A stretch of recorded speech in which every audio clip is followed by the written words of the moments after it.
Welcome to the EQ Fit podcast. Our mission is to equip people to prosper in every aspect of their life. Whether you're at home or in the workplace, we explore practical ways of improving success, satisfaction, finding balance, and building enjoyable and beneficial relationships. Thank you for joining us. So I want to start by sharing kind of a funny story with you. I've got somebody I'm working with that let me know the other day they enjoy listening to these podcast episodes, and he decided he was going to get on the treadmill and listen to one. And of course, mine tend to run about 25 to 30 minutes, sometimes a little bit more, but he was listening to it. He said he got so engrossed that it went on to the next one and it went on to the next one. So instead of a 20 to 25 minute treadmill session, 106 minutes later, he got off the treadmill and he's blaming me for why he's so sore. And I don't understand that. But I love hearing stories like that. And I don't think to ask this very much, but if you find value in what you hear, share that with others if you would. My goal is really to help people, to equip them for the challenges of life, the challenges of work. And I put a lot into these episodes, and I really want to reach as many people as I can with this. So it's funny because I was talking to him just this week, and he asked me a question. You know, you spend a lot of time talking about leadership. Well, why do I do that? Why do I spend so much time talking about leadership? Because leadership impacts everybody. I don't care who you are. There is a leader somewhere, or you are that leader that has an impact on you in your life. And that is why it's so important that our leadership becomes good or even great leadership, because that's the kind of leadership that really makes a difference. So we just finished going through what I call the 4 C's of leadership: competence, character, chemistry, and capacity. Now I want to shift our focus to understanding what I believe are really the secrets of leadership success. And it may surprise a lot of people what I think those are, but there's a lot of good data and good science behind what I believe to be true, and I want to share that with you. Now, I've recently started to get on Reddit and contribute there, and I find that very fulfilling to help people. I am part of several what they call subreddits, or basically communities. There's one on leadership, there's one on emotional intelligence, and then I've started my own. I've started one that's EQ_fit, F-I-T, to talk about emotional intelligence skills and competencies. And then I've started one called Business Therapy that is specifically for business owners and leaders who need a place to talk about things that most employees would not understand. It's kind of tough as an owner of an organization to find people that you can talk to that have similar experiences. And that's why I joined a group called C12 a long time ago, so that I could understand better what other owners, CEOs are dealing with. And that has become a wonderful group of friends who are very supportive, and highly recommend that group. It's called C12. Check it out, look it up, Google it. I think you'll be impressed with what you find. So back to Reddit for a minute. I am amazed at how many people do not have a good basic understanding of emotional intelligence and leadership that really could resolve many of their issues and challenges. But I want to state that's not their fault. Just because you don't know something, ignorance has nothing to do with being stupid. Stupid is knowing something and deliberately choosing to do something that's not very helpful or not very smart. But ignorance can be fixed. And one of the phrases I love to use is leaders are learners. I see this as a challenge to me to push out more information, more tools, more insights to help people become better equipped to navigate their challenges in life and work. I always go back to a belief that I have that everyone is a leader. We have to learn to lead ourselves well first, then we can lead other people. And leadership is influence. It's impact on others. It is not about authority. So you might be able to guess, kind of from what I'm talking about, that what I believe to be the secrets of leadership success, they have very little to do with technical skills or what people call hard skills. It's the emotional intelligence skills. It's the interpersonal skills, or what many people call soft skills, that are so, so critical to determine whether a leader is going to succeed or not. And really, how good of a leader are they going to be? So we're going to start a series that directly connects emotional intelligence skills and competencies to leadership impact, and how to improve leadership impact through the skills, competencies of emotional intelligence. So I've just finished revising my Emotional Intelligence for Life and Work course, and it will be online here very, very soon, probably in the next couple of weeks. I am more convinced than ever that emotional intelligence skills and competencies are critical to personal success and professional success, especially leadership success. Let me share another story with you. I've been working with an organization where the owners are really struggling. There's two partners here. They're really struggling. And to be honest about it, this is a common part of my work with organizations. Many of the struggles and challenges in organizations start at the leadership or the ownership level. And a lot of times I get brought in to help people work through those challenges and try to figure out how do we reconcile things, how do we create a good path forward. And I've worked with many organizations over the years with very similar challenges. They all have a few common elements. You might recognize some of these in organizations that you're in. Number one is blind spots. What is the emotional intelligence skills that are missing when there's blind spots? It's a lack of self-awareness. Another one that I find very common is a disconnect in effective communication. Well, the emotional intelligence category that falls under would be social skills. Another area of dissonance in organization is unresolved conflict. Well, that could go to the emotional intelligence competencies of motivation and social skills. And another one is behavior that is non-productive. And that is the emotional intelligence area of a lack of self-regulation. So while the mix and intensity of these things may be different, depending on the organization and the situation, these are common elements that create all kinds of issues and problems.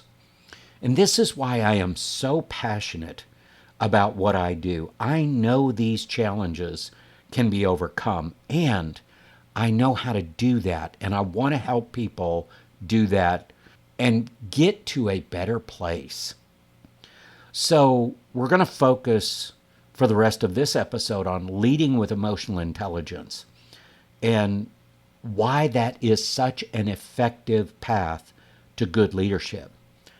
Well, I think we all know, in today's fast-paced world, the concept of leadership goes far beyond formal titles and positions and all of that.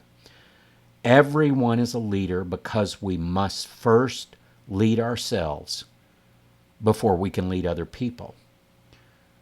If you cannot lead yourself well, other people will not want to follow you. And we see that around us every day. Self-leadership is the cornerstone of effective leadership. And emotional intelligence is the key that unlocks that potential. Okay, so let's dive deeper into this. What is the essence of emotional intelligence in leadership? Well, emotional intelligence refers to the ability to recognize, understand, and manage our own emotions and the emotions of others. Now, I had somebody say to me the other day, "It's not working." And I said, "What do you mean it's not working?" "Well, I can't make them have the emotions that I think they should have." I said, "Okay, we have a basic misunderstanding here. Emotional intelligence is about navigating your own emotions and the emotions of other people, but that's within you. That's to help you be in a better place, more agile, more resilient, more focused, more productive, better use of time, energy, effort, and all of that. You're not going to really be changing other people very well. Now, here's the key though. You can lead people to a better place. And that's why emotional intelligence skills are so important. Change comes from the inside out. We cannot force that on other people. But if we can lead by example and show people how to utilize these skills and how they improve our life, then other people are going to want the same thing. Emotional intelligence is crucial for leaders at all levels because it enhances their ability to connect with their teams, with their people, to make good and informed decisions, and to navigate the complexities of human interactions. If you've lived at all, you know that relationships are one of the most challenging things you deal with in life. Leaders with high emotional intelligence are better equipped to inspire and motivate their teams, to handle stress, and to resolve conflicts. If you could do those three things well, what would that change in your life? Would things be better? I think they would be. I've seen it. I've seen it happen in organizations. And fortunately, I've been a part of that transformation. And that is why I'm so passionate and I get so fulfilled to see people getting on that better pathway where they use these skills and develop and grow them continually. And they just have more success and more satisfaction in life because of it. All of these things create a positive work environment that fosters better collaboration, more innovation, and greater productivity. Emotional intelligence skills enhance leadership impact in several different ways. Let me kind of line some of those out for you. Number one, improved communication. Leaders who are emotionally intelligent can communicate more effectively. They understand the nuances of verbal and nonverbal communication, and they can tailor their messages to resonate with their audience. That's real leadership, not just a cut and dried or mechanical approach to communication, but one that is tailored to the people you're talking to. Number two, better decision making. Emotions play a very significant role in decision making. Leaders with high emotional intelligence can manage their emotions, preventing them from clouding their own judgment, and they can make more rational, objective decisions. People say we need to remove emotions from decisions. That is absolutely backwards. That's wrong because you need to have those emotions present so you understand the emotional impact it's having on yourself, on others. And if you have 3 or 4 options that are very similar with similar outcomes, how do you choose the best one? It's the one you feel best about. Number 3, increased empathy. Empathy is a core component of emotional intelligence. Leaders who can empathize with their team members can build stronger relationships, greater trust levels, and they can create a supportive work environment. That's what we want, a psychologically safe and supportive work environment. Number 4, enhanced conflict resolution. It never ceases to amaze me how many people avoid conflict at all costs. And that last few words, at all costs, I see it in organizations every day. They avoid conflict, and so the cost is enormous. Things don't get done, things don't get finished, customers and clients don't get served the way they should, conversations don't happen that need to, things don't get resolved. It just is unbelievable the amount of cost in all of that. Increased engagement. Leaders with high emotional intelligence foster an environment where team members feel valued and understood, leading to higher levels of engagement and commitment. Retaining good talent. Emotionally intelligent leaders create a positive and supportive workplace culture that attracts and retains good talent, even top talent, to be honest about it. Employees are more likely to stay in environments where they feel emotionally supported and appreciated.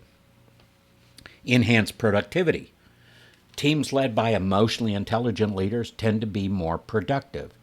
These leaders create a motivating environment where team members can perform at their very best. Greater profitability. Companies led by emotionally intelligent leaders often see improved financial performance. And that is so critical. Profit isn't just money. Profit can be culture. Are we getting a better culture, a more profitable culture, a more enjoyable culture? Are we building better relationships? That's a type of profit. I mean, there's so many ways to look at profitability. And then the workplace culture that people want to work in. And that goes directly to something like engagement. Emotional intelligence fosters a positive workplace culture where people feel valued, they feel respected, and they're motivated. They're more engaged. This kind of culture attracts and retains talent, but also promotes long-term organizational success. So why is all this important? Well, let's have a quick reality check. I have seen some studies recently that are they're very concerning, to be honest about it. From the Microsoft Workplace study, 53% of managers and leaders, are currently in some phase of burnout. Emotional intelligence scores have declined for 4 straight years. And that's right out of the State of the Heart study by 6 Seconds, the largest emotional intelligence organization in the world. Then we see from Gallup, they just released their State of the Global Workplace study that they put out every year. Low engagement levels in employees are costing the global economy $8.9 trillion a year. Here's my question to you. How much of that $8.9 trillion in loss is your organization suffering because of low engagement levels with your employees? I think that's something we have to take very seriously. So let's look at specifics. How will emotional intelligence skills and competencies, growing them, increasing them, how will they positively impact leadership? First, we have to harness the power of emotional intelligence and develop those specific emotional intelligence skills. Now, I'm going to start with the 5 categories of emotional intelligence, and talk about how those, in a general sense, can make a difference. And then we'll get more specific in future episodes. But the first one is self awareness, understanding your own emotions, strengths, weaknesses, values, and the impact you're having on others is what self awareness is. And that last thing is so very important. Self awareness, you've got to understand how you're showing up for other people. Otherwise, there are huge blind spots, and it creates all kinds of issues, especially as a leader. Self aware leaders are conscious of their emotions and how they affect their thoughts and their actions, which then, of course, goes to leadership impact. The second major area or category is self regulation, the ability to manage your own emotions in a healthy way and to do it constructively. Leaders who can regulate their emotions stay calm under pressure and they avoid impulsive decisions, which is absolutely critical in today's crazy world we live in. It also does a couple of other things. You get to be more agile, more resilient, more equipped and ready to deal with the next challenge or the next crisis, and also take advantage of the next opportunity. Motivation, a passion for work that goes beyond money and status. Motivated leaders are driven to achieve their goals and inspire their team to do the same. But it's more out of an internal or intrinsic motivation based on beliefs and values and shared goals, shared purpose, those kinds of things that are so important, because external motivators are unreliable. Money, status, promotions, acknowledgement, whatever it is, you may or may not get those. So the motivation we need the most comes from within. The fourth one is empathy. Recognizing and considering other people's feelings and perspectives, especially when making decisions. Empathetic leaders build stronger, more connected teams. Now, that doesn't mean you compromise. It doesn't mean you make a bad decision because you know it's a bad decision, but you want to make people happy. That's not what this is. That's not what empathy is.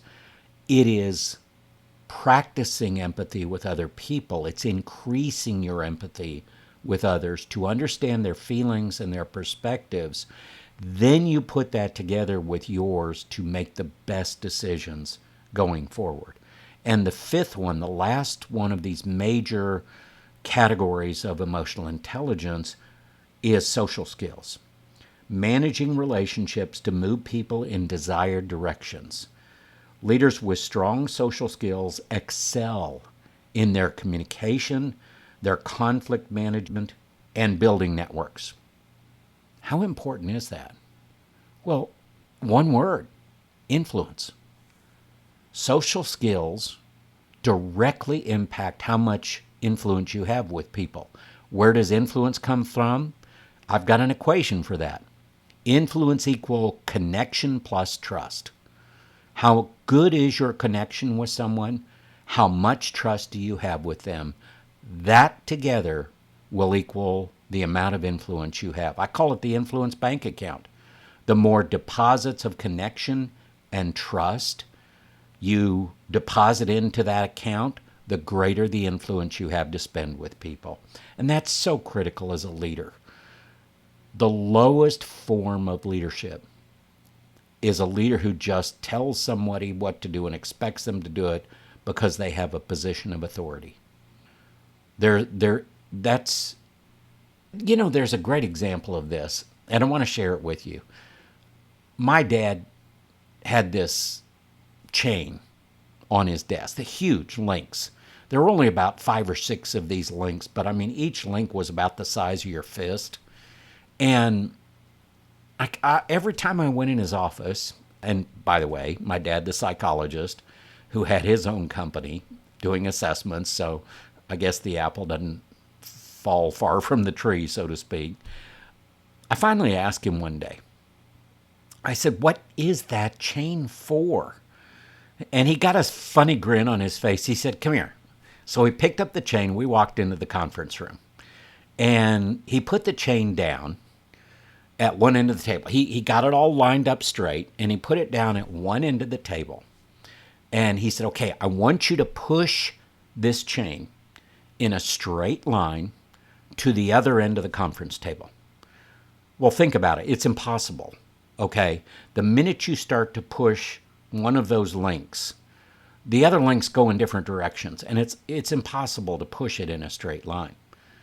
And so, of course, he had his fun with that. And so he takes the chain, takes it back to the one side of the table, lines it up straight again. He said, "Now, I want you to put your finger into the leading link on that chain, the one that is the link closest to the other side of the table. And I want you to pull that chain in a straight line to the other side of the table." And you can do that every single time.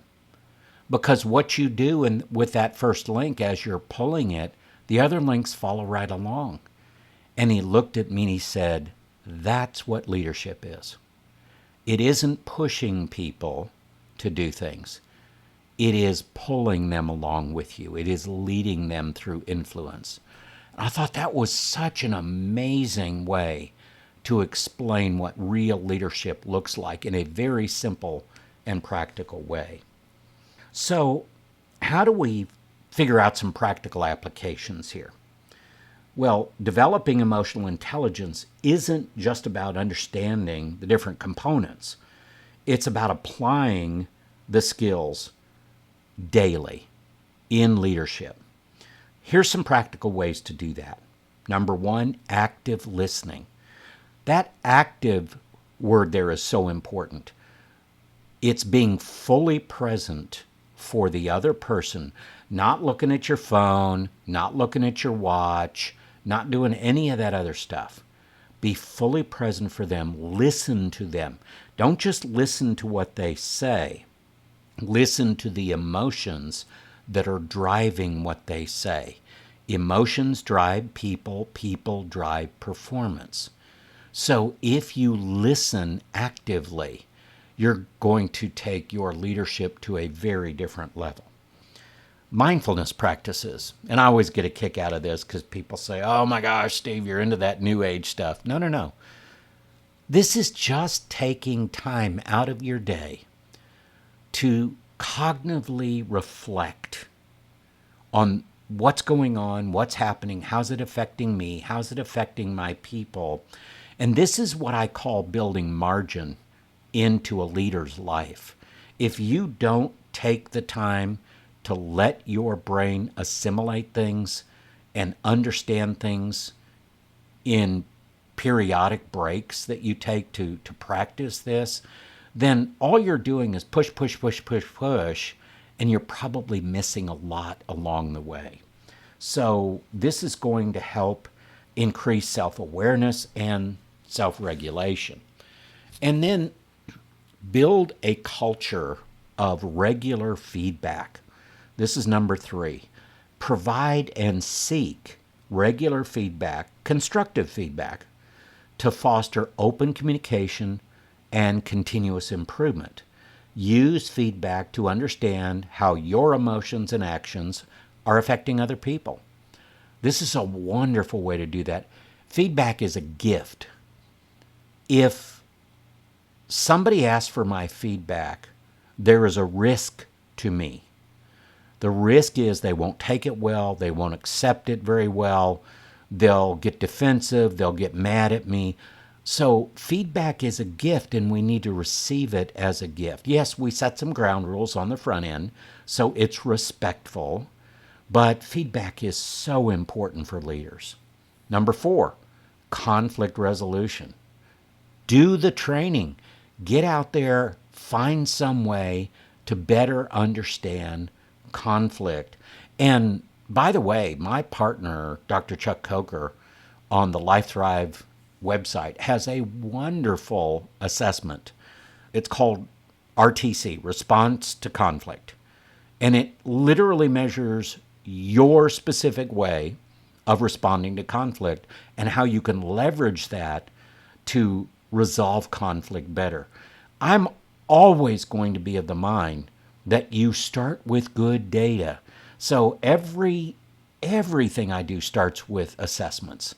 Because why would you not get the best information you can before making an important decision about investing in yourself, investing in others, spending money, spending resources, making important decisions, hiring decisions, promotions?